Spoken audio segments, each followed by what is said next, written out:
It's one more day of this session. So it goes by quickly, as usual.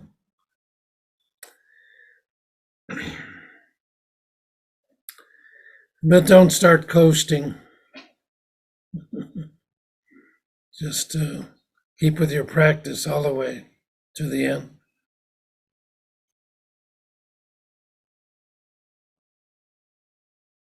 But don't strain and don't relax. That's the middle way, you know. And Roshi Shinko gave a wonderful talk on the middle way yesterday, and I was thinking about it too, but I thought I would add to what she said yesterday about the middle way.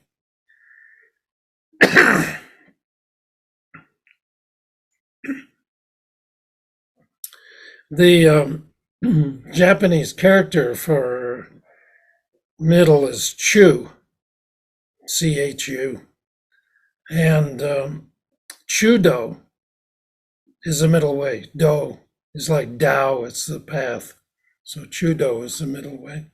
And the character Chu actually is a kind of a rectangle with a vertical line through it, right through the middle. That's what the character looks like. And it's translated as middle or in the midst of. Could be in the midst of. Over the last, I don't know, almost a year, I've been studying and talking about Tozan's 5 ranks. And this word Chu appears in every one of the 5 ranks.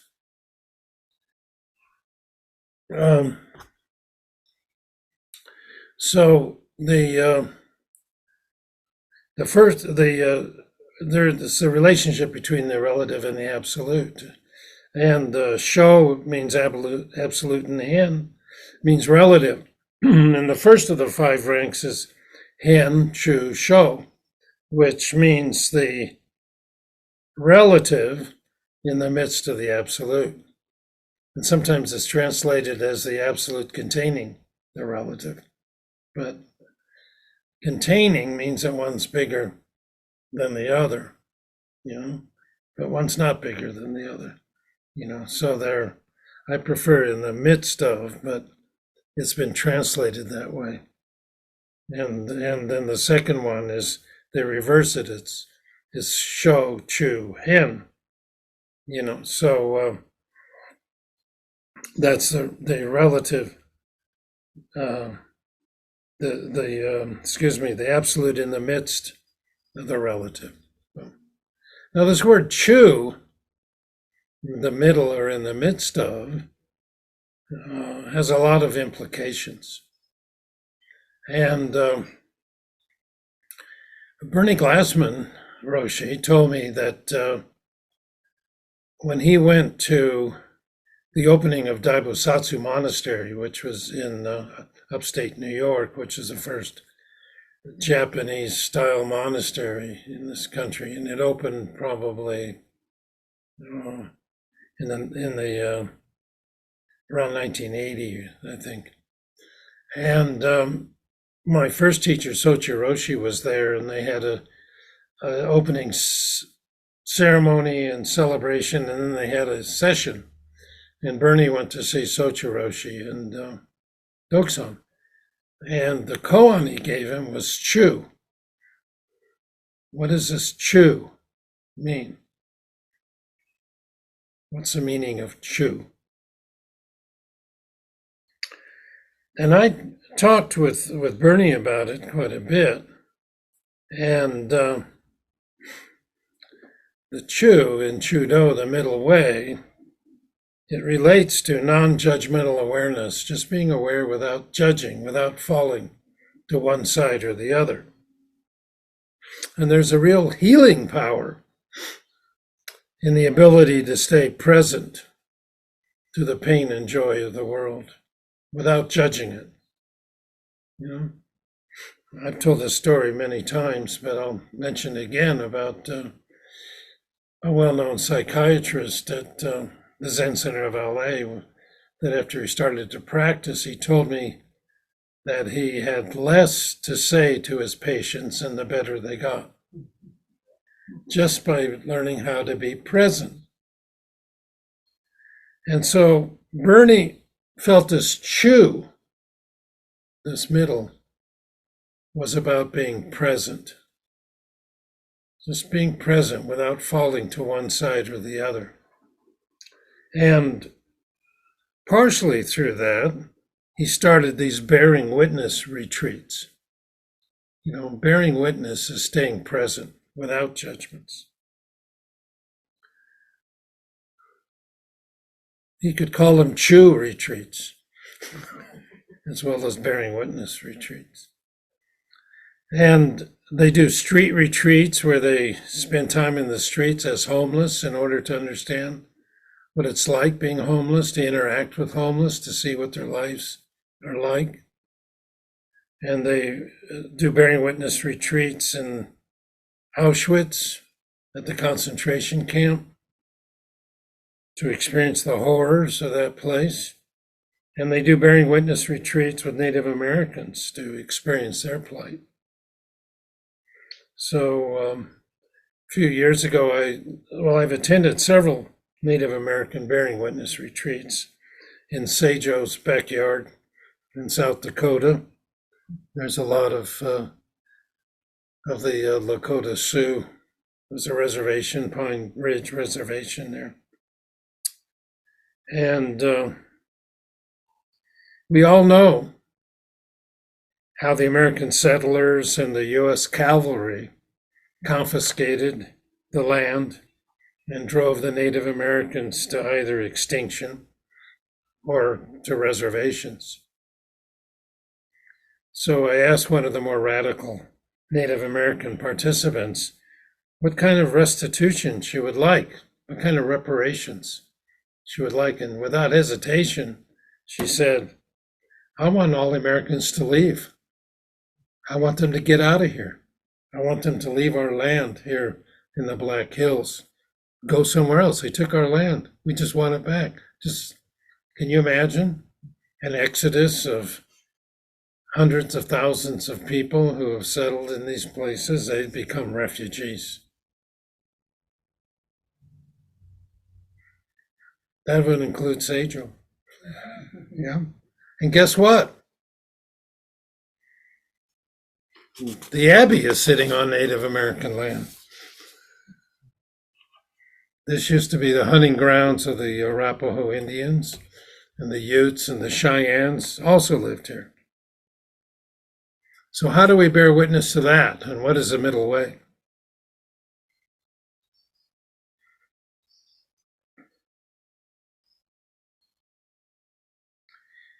Mr. Tozan, who wrote verses on the five ranks, on the fifth, there's a line that says, "Who can be tuned to that beyond what is and what is not?" Who can be tuned to that which is beyond what is and what is not? That's what Roshi said. What, not be falling into existence or non-existence. What is existence, what is not non-existence. So there's a cycle for everything that is and is not.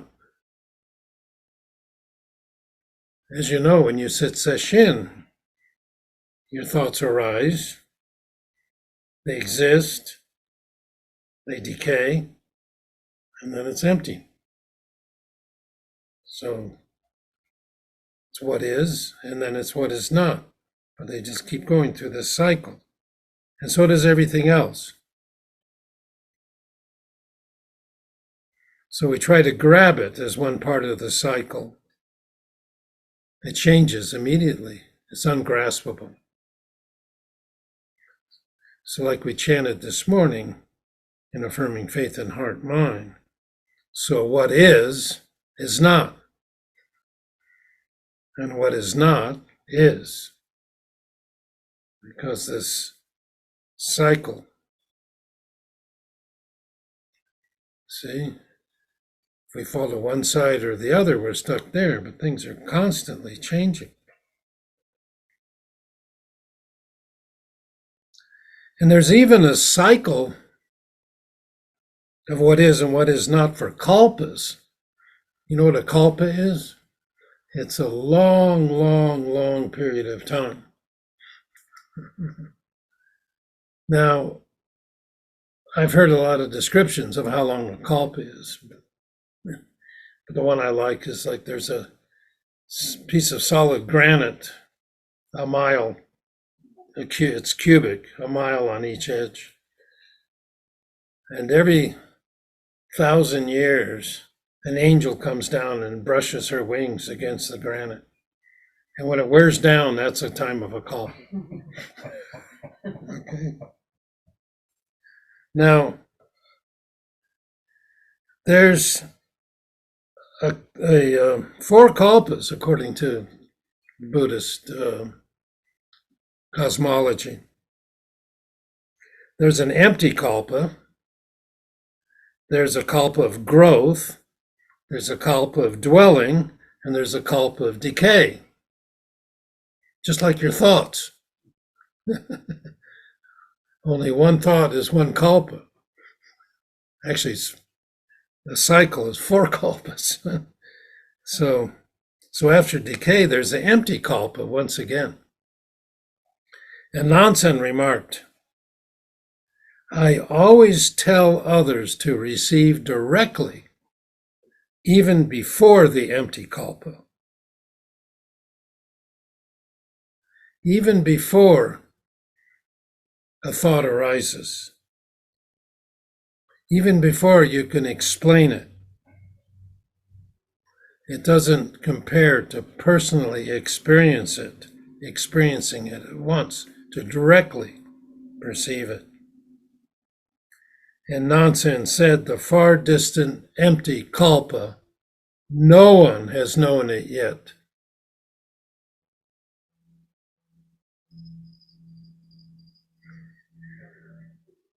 But we all know very intimately how our thoughts, if we look at them, how they arise, they persist for a while, they decay, and then there's nothing. And then they arise again.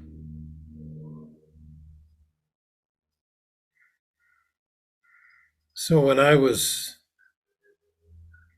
first started practicing, I was focusing so intently, I could feel a thought in my body before it even arose to the surface. You know, when you ride a bicycle, your body senses when you're starting to get out of balance and you adjust. You automatically adjust. And just similar to that, when a thought starts to arise, the body can feel it and then can adjust so you don't need to engage in it. And if you don't engage in it, it will disappear on its own. So even before a thought arises, see directly. And when you pay close attention, you're able to perceive the gaps between the thoughts, the empty kalpa between the thoughts. And in those gaps, you'll find spaciousness, quiet, and stillness.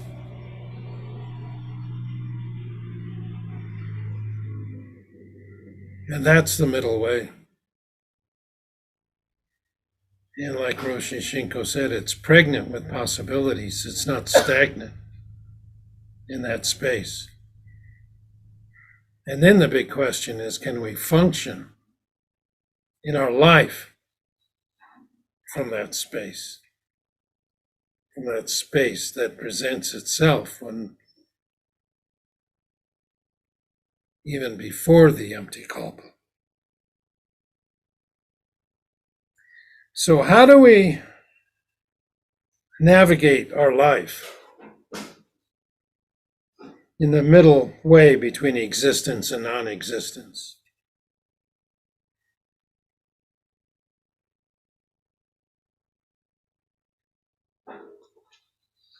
So we tell you to connect with your heart. Connect with the wisdom of your heart, your unencumbered heart, your unobscured heart. But what happens if our prejudices and habits are so strong that they obscure the wisdom of our heart? And sometimes we can mistake, our gut reaction or our knee-jerk reaction for the wisdom of the heart. Maybe you know the story about this man who was so devout that and righteous he prayed to God every day. And then the county where he lived, there was a huge storm and it was flooding. And he prayed to God to save him because he had to go up to the second floor as the floodwaters came up, and some first responders came in a boat and told him to jump in, they would save him. And he said, no, God's going to save me. And then the floodwaters became higher and he went on the roof, and another boat came along. He said, come on, we'll save you, that's getting worse. And he said, no, God will save me. And then he had to climb up on the chimney, and a helicopter came by and they put down the ladder, but he said, God will save me. And then the waters overswept his house, swept him away, and he drowned. But he was reborn in heaven.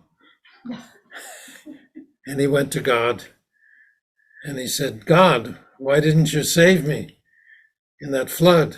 And then God said, I sent 2 boats and a helicopter. Well, what do you mean? Why didn't I save you? So we're always looking and don't see the obvious. So right now, we see that kind of blind faith at work in our country. I just am always astonished that about the former president's lies about the 2020 election. I'm just amazed. He claims election fraud prevented him from winning the election. And 75 to 80% of Republicans believe that. They support it. There's no evidence to support that claim. I was so interested in it. I read about they had vote recounts in several states, at the urging of the former president's colleagues. Arizona recounted all its votes, Pennsylvania, Wisconsin, Michigan, and they showed up no fraud at all. But his attorneys took all these so-called fraud examples to court. They had 59 court cases and they lost every one of them. Even the close advisors and cabinet members of Trump were willing to tell the public that there was no fraud. And they told him there's no fraud. Yet 75 to 80% of Republicans believe there was fraud and that Trump should be president, and Biden is a pretender. So there's no logic here. No logic at all. Are they following their heart? Where does this conviction come from? Of course, they want to believe their leader, but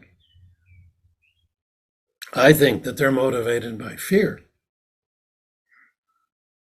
Fear that they're losing control, fear that their positions are being threatened, fear that strange strangers are gaining a strong foothold on their turf. There's no logic and there's no compassion.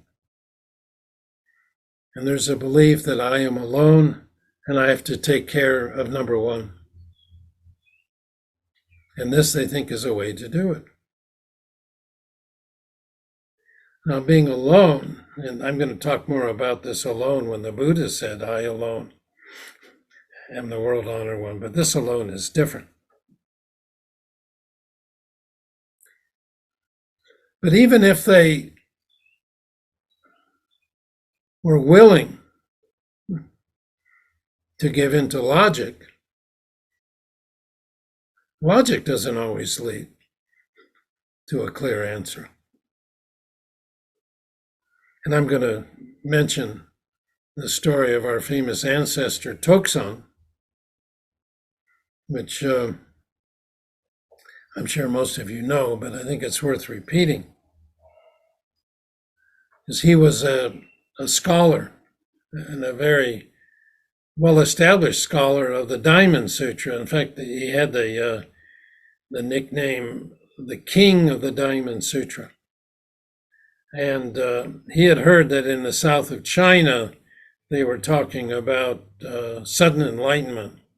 And according to his interpretation of the Diamond Sutra, there is no sudden enlightenment. So he decided to go to the south of China and set the record straight, because he was the king of the Diamond Sutra, a well-established scholar. And you know the story that on his journeys he came to one of these profound tea ladies by the side of the road, and he was hungry and he wanted some tea and cakes, and the wise old woman asked him what was in his satchel, and he said, "Oh, those are my commentaries on the Diamond Sutra. I'm the king of the Diamond Sutra." So really, she said, "Can I ask you a question?" He says, "Of course." And she says, "If you answer, I'll give you the tea and cakes. If you can't answer, I won't let you have them." So she said, "I read in the Diamond Sutra where it said the mind of the past is ungraspable, the mind of the future is ungraspable, and the mind of the present is ungraspable. With which mind are you going to eat these cakes?" And from all of his studies, Toksan didn't have an answer in his commentaries to that question. And he just kind of stuttered, didn't know what to say. And finally, he had the presence of mind to say, "Is there a Zen master around here? I need to be resuscitated." And she directed him to Ryutan, who became his master, and he eventually succeeded Ryutan. So, and when he did, he went in front of the Zendo and he took all of his commentaries on the Diamond Sutra and he put a match to them. And he said, "Even though one masters profound philosophies, it's like placing a single strand of hair in the great sky. Even if one gains all the essential knowledge in the world, it's like throwing a drop of water into a deep ravine."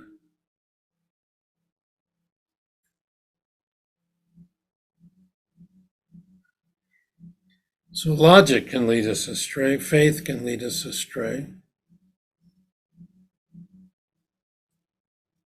but only if we're stuck to it.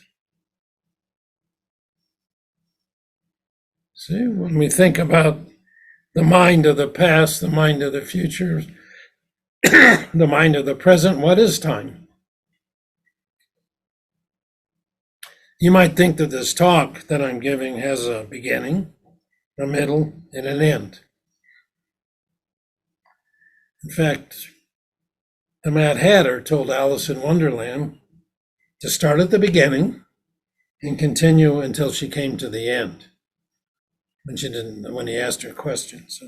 So if I stop right now, where are the words I've already spoken? They don't exist. But they might be rattling around in your head in the form of memories. So we usually reminisce about the past or fantasize about the future. But the mind of the past and the mind of the future are ungraspable. They don't exist. What about the mind of the present? We always say, be present, be here now. Was that now or now? What about now? Where is that present? See? It's like the cycles of your thoughts or the cycles of the kalpa. If you try to grab any part of that cycle, it's gone.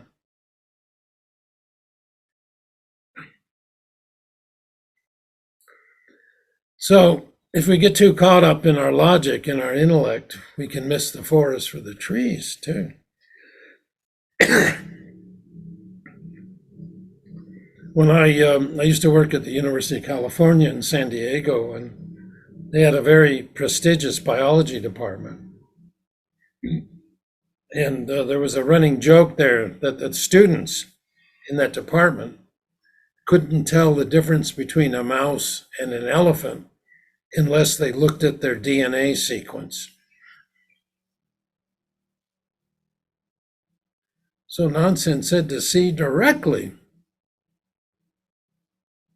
Well, there's all kinds of examples of getting trapped in the existence side. You know, with our greed for intellectual understanding and power and faith and money and position. So what about on the non-existent side?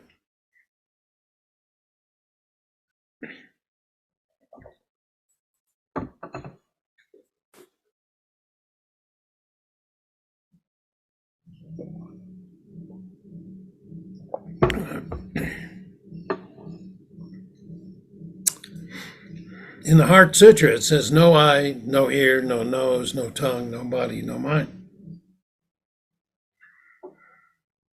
People extrapolate that to say no morality, no ethics, no godliness. But if we continue, the Heart Sutra says there's no end to old age and death. So there's no end to morality, no end to ethics, no end to godliness. But sometimes students of the way get stuck in this emptiness, non-existent side, and they think since everything is non-existent, they can do whatever they want and still be in accord with the Dharma.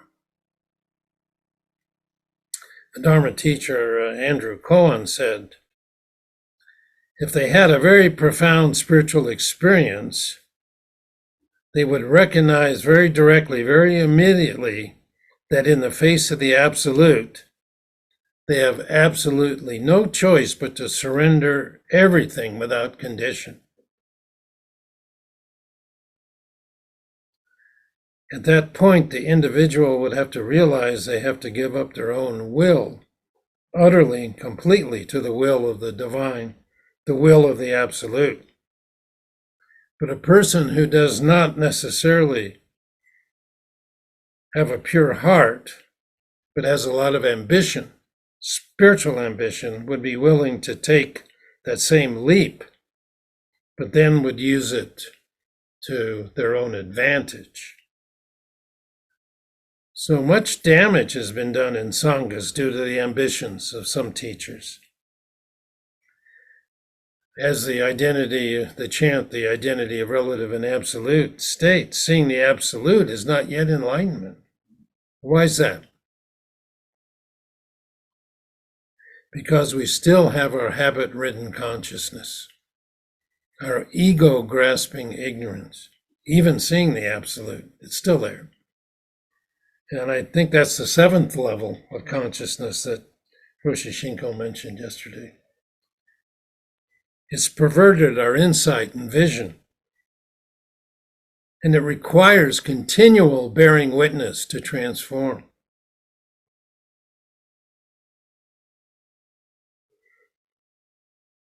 In affirming faith and heart mind, it says awakening is to go beyond. both emptiness as well as form.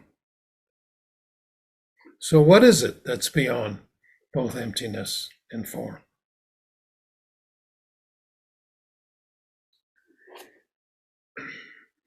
In the physics of the 20th century, there was a big debate about whether electrons and other particles were particles or waves. Sometimes they acted like waves, and sometimes they acted like particles. And the brilliant physicist Richard Feynman said that they're neither particles nor waves, but there's something else.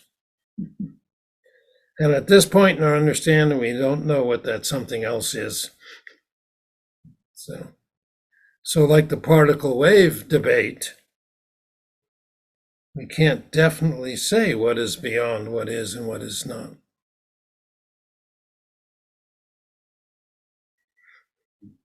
We can say that's the middle way, but it's neither absolute nor relative.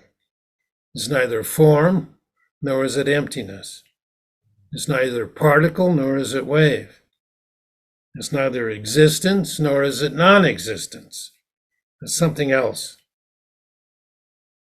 And as we continue on this path, it's like balancing on the blade of a sword in order not to fall to one side or the other. So what keeps us from falling? So if you really examine it, it's the help of our fellow travelers on the way. We're all interdependent. The relationships that occur along the path are essential. I think even the Buddha said that you can't underestimate the value of spiritual companions.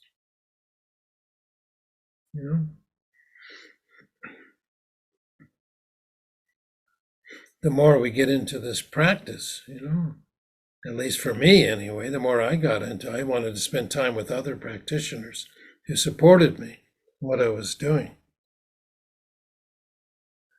Now, the middle way coincides with this dependent origination, which is described by Indra's net. As Roshi Shinko said yesterday, at each intersection of the net lies a jewel that reflects every other jewel in the net. That's one model of existence, of human life. Everything you think, everything you say, everything you do at your intersection is reflected in my intersection. And I simultaneously reflect off you and everyone else so that there's no clear distinction between which jewel is me and which jewel is you. Now, when the Buddha was born, according to legend, he took 7 steps and pointed to the heavens and pointed to the earth and said, above the earth and beneath the heaven, I alone am the world-honored one. See? This alone is not the same as the alone I was talking about earlier, people who feel alone and threatened. This alone is all one. I am all one. There's no separation between I and everyone else and everything else. We're all codependent arising, including people and things we find distasteful and even repulsive. They also reflect on all of our jewels. So that's what bearing witness is.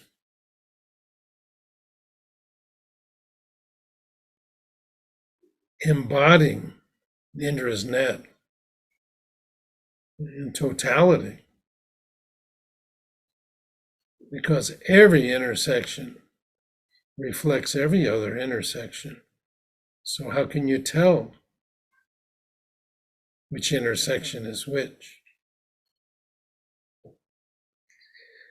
700 years ago, the German mystic Meister Eckhart wrote these words: "The eye," meaning the physical eye, through which I see God, is the same eye through which God sees me. My eye and God's eye are one eye. One seeing, one knowing, one love." Sounds wonderful. Of course, it depends on whether you think God is benevolent or wrathful. But I like the word namaste. I was told that it means the sacred in me bows to the sacred in you. So the sacred in my jewel, in my intersection and interest net, bows to the sacred in your jewel. And also the nastiness in my jewel bows to the nastiness in your jewel. So how can we go beyond the sacred and the profane and walk the middle way?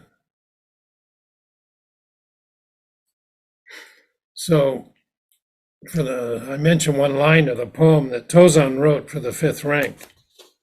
So I'll read the whole thing now. He said, "Who can be tuned to that which is beyond what is and what is not? Who can be tuned to that beyond existence and non-existence? Though everyone wants to leave the ever-flowing stream, each is still sitting in darkness, black as coal." So we all want to leave the stream of suffering, of samsara, and we want to further accomplish ourselves. In order to realize that state, we need to go beyond what is and what is not, beyond existence and non-existence. And the last line says, "Each is still sitting in darkness, black as coal." Next it says, "black as charcoal." Another translation says, "But after all, we come back to sit among the coals and ashes." We're still sitting in the darkness, black as charcoal. That line represents bearing witness to life itself. The coals and the black and the ash represent the ups and downs of life. When I'm happy, the whole world laughs. When I'm upset, the earth tilts on its axis. But I always return to sit in the darkness, black as charcoal.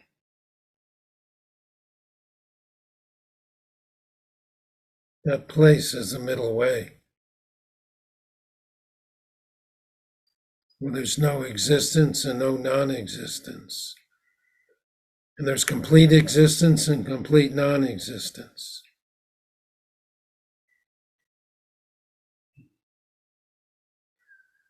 It covers heaven and earth.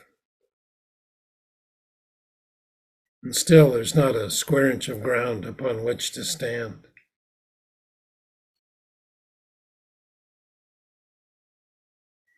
So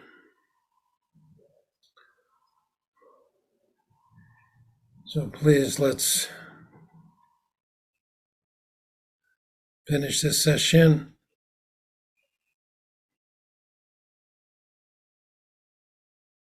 with all of our intention and integrity. Encourage each other.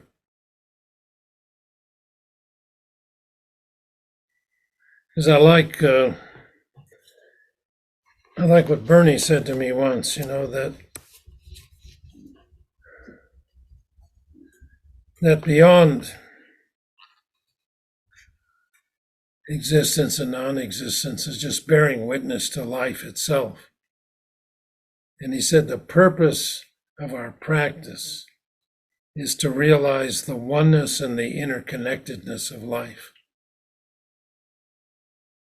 So then what kind of a life will it be?